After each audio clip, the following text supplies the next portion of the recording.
Olá, prezados alunos, prezadas alunas, que honra ter a companhia de vocês nesta live de hoje e não só a honra de ter a companhia de vocês, mas também da nossa coordenadora aqui da área de educação, Eu sou assim, Estelinha Rocha. Muito obrigada por você estar aqui comigo para a gente falar de um tema muito legal, correto? Correto.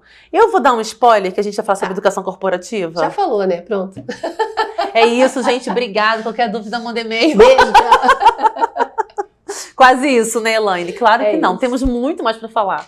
Exatamente, Estela, eu quero te agradecer, porque quando nós falamos de educação corporativa, nós estamos falando de um tema que é dentro das organizações, nós estamos falando de um tema que a ideia é como melhorar ou como adaptar ou como criar treinamentos e desenvolvimentos dentro das organizações, por meio das organizações, mas é claro, existe a educação envolvida. Estamos falando, o próprio nome diz, educação corporativa. Então, como não ter a presença da Estela nessa live de hoje? Certo, Estela? Certo, E eu Elaine. quero muito, Estela, que você, quando a gente fala, então, em educação corporativa, Estela, nós estamos falando justamente disso. Desta questão de ter esse treinamento empresarial, de a gente colocar os gestores, os líderes, terem a consciência de que os seus colaboradores precisam ter um planejamento de evolução, de acompanhamento, monitoramento daquilo que está acontecendo, não só dentro da organização, mas também à volta dela. Então é muito importante que haja essa consciência da empresa de uma educação corporativa. E quando nós falamos nisso, é muito interessante nós entendermos assim, a educação seria somente para a área, né, no caso das licenciaturas? Não, nós estamos falando em organizações. E por isso eu trago para você aqui esse tema para que a gente reflita, né, quais são as estratégias que uma organização poderia ter para justamente iniciar um projeto de educação corporativa. O que ela precisa refletir antes de colocar em prática? Porque se colocar em prática sem antes um planejamento estratégico de educação corporativa que seja exatamente pronto para isso, com certeza pode dar algum viés no meio do caminho. Você acha isso importante? Acho, Elaine. E aí eu vou te trazer alguns pontos na nossa fala, por que o pedagogo deveria estar hoje, por exemplo, dentro da empresa, né? Fazendo ali a parceria junto com o departamento de pessoas, recursos humanos, aqui na GRAM, pessoas e cultura. Então, dependendo da nomenclatura que se dá, por que ele deveria estar na empresa. O curso de pedagogia, ele foi pensado para formar inicialmente o bacharel, né, o técnico em educação. Depois é que ele assume a docência. E é nesse caminho do bacharel que vai aparecer o pedagogo na empresa. Por quê? Ele vai trabalhar, como você mesmo disse, ele vai trabalhar no desenvolvimento das pessoas. Vamos imaginar um processo seletivo em que você é uma pessoa do departamento, né, de recursos humanos, da sua empresa, departamento de pessoas, e você precisa fazer uma seleção. Você vai perguntar para a professora Núbia, Núbia, quais são as habilidades que você espera de um futuro professor para a área de jurídico? E lá a Núbia elencou as habilidades e o perfil profissional daquela pessoa. Você vai para a entrevista e você vai verificar se aquela pessoa faz checklist com aquilo tudo que foi colocado. Tem que ter tantos anos de formação, tem que ter tal formação, tem que ter dado 3 anos de aula. Você vai olhar. E pelo desenvolvimento, você deve falar, ele é desenvolto, enfim. O pedagogo, ele vai fazer também esse checklist, mas ele vai entrar no campo do conhecimento, do desenvolvimento dessa pessoa. Então, por exemplo, eu poderia olhar para um dos nossos colegas, vamos dizer, por exemplo, a Fernanda, que é uma professora da sua área e ela é uma super parceira nossa aqui. Toda vez que a gente está em Brasília, a Fernanda vem aqui na sede dar um abraço na gente. Ela trouxe paçoca nessa última viagem. Na outra ela trouxe chocolate. Ela leva a gente para jantar, para almoçar. Isso não está no escopo do pessoal de gestão, mas talvez na educação eu percebesse o quanto mais ela tem para oferecer. Ah, mas a Fernanda, ela é psicóloga, mas ela ali naquela conversa, ela deixou escapar que ela já fez um curso na área de legislação educacional. Então eu vou ver quais são as outras habilidades, de que forma, por exemplo, a Fernanda poderia ajudar na empresa. Então hoje, quando você tem o pedagogo na empresa, ele vai estar ali apoiando, percebendo o que mais aquele funcionário, aquele colaborador pode trazer para aquela instituição. Outro ponto é dentro do próprio desenvolvimento de pessoas, Elaine.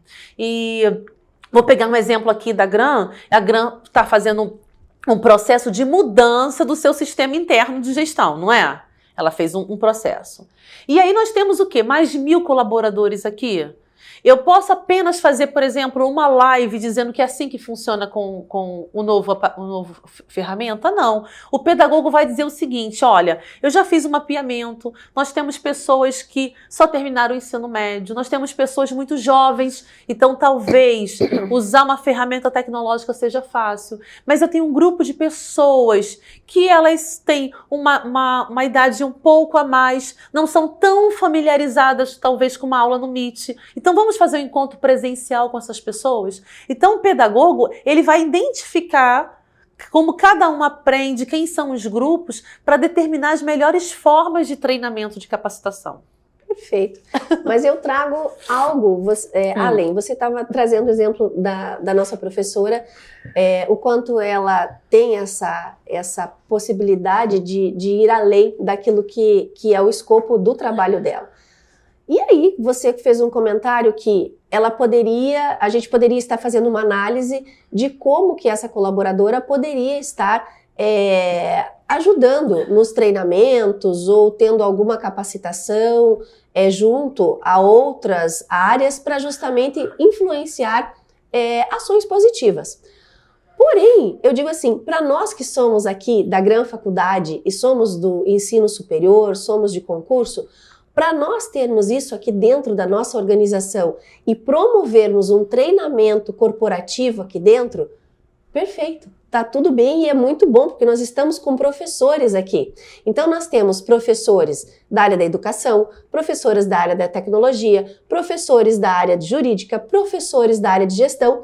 Então nós temos um leque de profissionais que estão ligados à gestão, a educação, a tecnologia e a jurídica, e são também muitos dos nossos pedagogos ou formados, podendo ter essa capacidade do ensino. Sim. Agora, quando nós falamos em educação corporativa, Estela, nós estamos falando de milhares de empresas que não são do ramo da educação e que precisam ter esse treinamento, esse desenvolvimento dentro das organizações, sim, muitas vezes com o apoio da instituição de ensino. Sim. Com o apoio.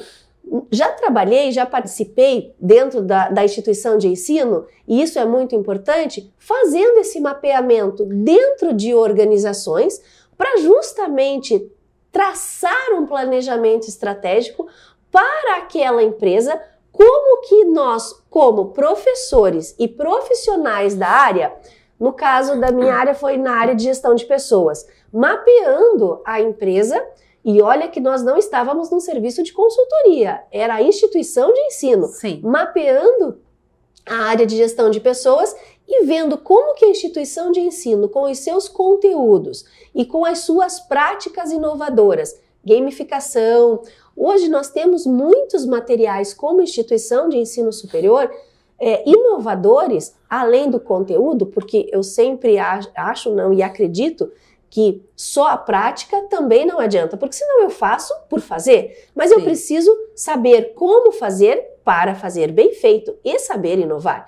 Então levar isso como profissional da área da educação, mapeando as empresas e com o apoio do pedagogo, nós conseguimos atingir muito mais esses colaboradores. No nosso caso aqui, com o exemplo que você trouxe da Fernanda, é muito tranquilo. E nós temos a educação corporativa aqui dentro, Sim. feita por nós, porque é nosso core business. Sim. Agora nós precisamos entender isso para as outras empresas. Então, tem uma possibilidade, as empresas precisam analisar isso. O quanto é importante a instituição de ensino, a questão do pedagogo organizacional para estar perto da organização e nós podemos ajudar e apoiar que atitudes como essa que você trouxe aqui e muitas outras possam profissionalizar colaboradores em outras instituições. E não estou falando na profissionalização, porque é claro que quando eu vou para uma empresa que é construção civil e eu tenho lá os melhores parafusadores de colocadores de prego na parede. Não é isso que nós vamos fazer. Sim. Mas nós vamos trabalhar o comportamental dentro daquela organização para que eles tendo a questão, que é o que nós chamamos hoje, né, de habilidades não técnicas. A técnica ele sabe, mas habilidades comportamentais. E levar isso para dentro da organização, correto? Correto, Elaine. E aí eu tenho um caso que aconteceu comigo lá no Rio de Janeiro, né? Ainda como coordenadora de um curso de pedagogia de outra instituição. Naquela época a gente ainda tinha um estágio em empresas dentro da pedagogia. E aí eu tenho uma aluna, a Selma quando foi fazer o estágio numa empresa, e ela chegou, e era mais um estágio de observação, para cumprir o tempo. Ela foi na empresa, e quando ela acabou, ela teve que fazer um relatório. E aí, ela ficou muito inquieta, porque o administrador da empresa pediu para ler o relatório. E ela, ai meu Deus, será que eu fiz alguma coisa errada? Eu lembro assim, tá muito fresco na minha memória a história dela. Eu li o relatório e falei, olha, eu acho que não tem nada de diferente, porque no relatório ela tinha que apresentar um plano de ação para o desenvolvimento da empresa. E aí, quando ela apresentou, ele a contratou.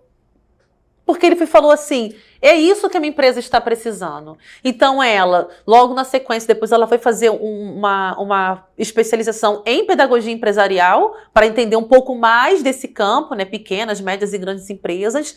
E ela ficou um bom tempo atuando lá e acompanhei ela um bom tempo, primeiramente fazendo o nivelamento dos funcionários em relação a finalização da educação básica. Então, quem não tinha terminado a alfabetização, ela implementou os projetos, ela implementou a universidade corporativa na empresa, ela implementou a mudança de sistema, e aí ela não trabalhava sozinha, porque eu lembro de uma conversa que a gente teve, eu sinto falta de uma equipe multiprofissional, que é o psicólogo, que é o gestor, né, mais alguém ali, para eles pensarem aquilo como um todo.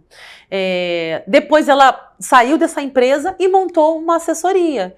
Então, ela se fez bem junto com a psicóloga e outra administradora. Então, as três fizeram um trabalho e estão assessorando algumas instituições que ainda não têm a sua educação corporativa, né? Mas que estão em vias de consolidar. Exatamente. E buscar esse apoio de nós, professores, educadores, que realmente temos essa capacidade de proporcionar isso dentro das organizações. Então, quando nós falamos, e você trouxe essa palavra, né, universidade corporativa, não há necessidade de internamente, a não ser que deseje, de se criar uma universidade corporativa, não sendo aquilo que está no planejamento estratégico da organização, mas há necessidade de contratar profissionais que possam justamente levar essa educação corporativa e não necessariamente ter uma universidade dentro. Nós somos a universidade, nós somos a grande faculdade e podemos sim, e nós estamos falando aqui porque somos uma faculdade, mas justamente é essa questão, mostrar para aqueles colaboradores a teoria de como se faz um plano de negócio, um plano de ação, como você trouxe aqui. Isso. Quais são as etapas de um plano de ação, como se apresenta um plano de ação, porque nos nossos projetos, todos os alunos aqui já saem fazendo um plano de ação dentro da área de gestão e negócios.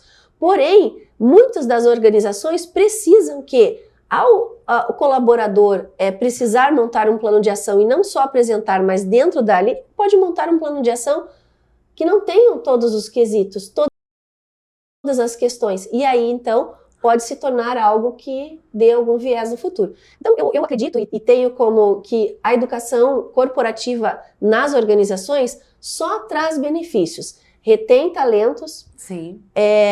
Além de reter talentos, as pessoas que estão já trabalhando acabam divulgando e fazendo daquele ambiente um dos lugares melhores para se trabalhar. Sim. Porque além de eu saber apertar o parafuso, eu sei realmente o porquê desse parafuso, como eu posso melhorar, quais são as técnicas, quais são as tecnologias que eu posso, para não ficar o dia todo fazendo isso e poder trabalhar outras coisas. Então, eu acredito assim que é um tema fantástico para que as organizações reflitam. Então, vocês que são nossos alunos, nossas alunas, tenham esse tema de educação corporativa e está no material Sim. da área de gestão e negócios como algo muito importante para as organizações. E tendo dúvidas, buscar outros textos, né? Outros materiais, mas que amplie a sua ideia de que a educação não é só das licenciaturas. Exato. Pode ser feita por todos. Exatamente. Prezados alunos, prezadas alunas, eu quero agradecer muito a presença da professora Estela. E eu que agradeço. Quero outro abracinho quentinho na saída aqui, ó, para deixar a Núbia com inveja. Desculpa, Núbia, desculpa. Então, gente, muito obrigada pela companhia. Eu tenho certeza que vocês adoraram, porque é um tema muito interessante para vocês que são nossos alunos e futuros profissionais desse mercado. Um beijo, gente. Tchau, tchau. Tchau.